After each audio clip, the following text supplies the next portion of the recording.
Total 19 rudal dan drone dilaporkan diluncurkan dari Iran ke wilayah Uni Emirat Arab, akibatnya memicu kebakaran hebat di fasilitas pelabuhan minyak strategis di Fujairah. Mengutip Tribun News pada 5 Mei, hal ini dilaporkan dalam pernyataan Kementerian Pertahanan Uni Emirat Arab. Otoritas Uni Emirat Arab menyebut serangan terdiri dari rudal balistik, rudal jelajah, dan pesawat nirawak yang datang secara beruntun. Sistem pertahanan udara dilaporkan berhasil mencegat sebagian besar proyektil, namun beberapa di antaranya tetap mencapai target. Lebih tepatnya dilaporkan bahwa 12 rudal balistik, 3 rudal jelajah, dan 4 drone diluncurkan dari arah Iran pada Senin 4 Mei 2026. Total serangan 19 rudal dan drone itu menghantam fasilitas pelabuhan minyak yang memicu kebakaran. Akibatnya 3 warga negara India mengalami luka-luka. Sementara itu belum ada penjelasan rinci mengenai jumlah proyektil yang berhasil dihancurkan. Sebagai tambahan informasi saja terkini, sumber lain menyatakan bahwa sistem pertahanan udara Iron Dome milik Israel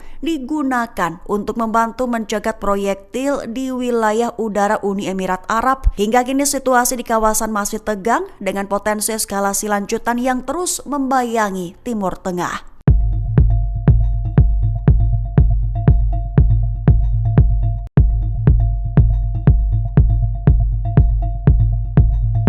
Situasi darurat terjadi di sekitar Gedung Putih, Washington DC, setelah Dinas Rahasia Amerika Serikat menembak seorang pria bersenjata.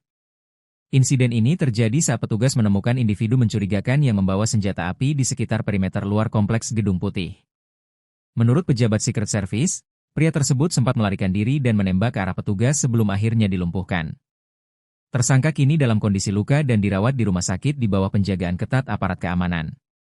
Akibat kejadian ini, Gedung Putih sempat ditutup sementara, dan para wartawan yang berada di lokasi dievakuasi ke area aman.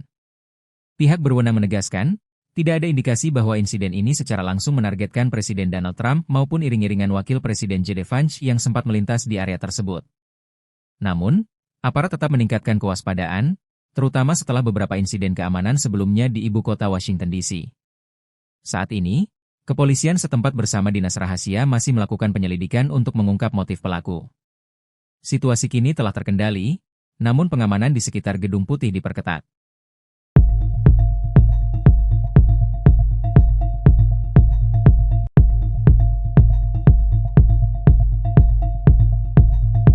Militer Amerika Serikat kembali menunjukkan kekuatannya di kawasan Teluk. Komando Pusat AS merilis rekaman jet tempur FA-18 Super Hornet yang lepas landas dari kapal induk USS Abraham Lincoln. Aksi ini merupakan bagian dari operasi, Proyek Freedom, untuk menegakkan blokade terhadap pelabuhan-pelabuhan Iran di tengah kebuntuan di Selat Hormuz. Dalam rekaman tersebut, terlihat personel militer memandu jet sebelum meluncur dari dek kapal induk menuju misi operasional. Cenco menyebut, USS Abraham Lincoln menjadi salah satu dari 2 kapal induk yang terlibat langsung dalam operasi ini. Secara keseluruhan, lebih dari 100 pesawat tempur berbasis darat dan laut dikerahkan untuk mendukung operasi militer tersebut. Langkah ini dilakukan setelah Presiden AS Donald Trump memerintahkan blokade terhadap pelabuhan Iran, menyusul ancaman Teheran untuk menutup Selat Hormuz bagi negara yang dianggap tidak bersahabat. Ketegangan ini merupakan lanjutan dari konflik sejak akhir Februari, yang memicu serangan balasan di kawasan Teluk. Meski gencatan senjata sempat berlaku, negosiasi antara kedua pihak hingga kini masih menemui jalan buntu.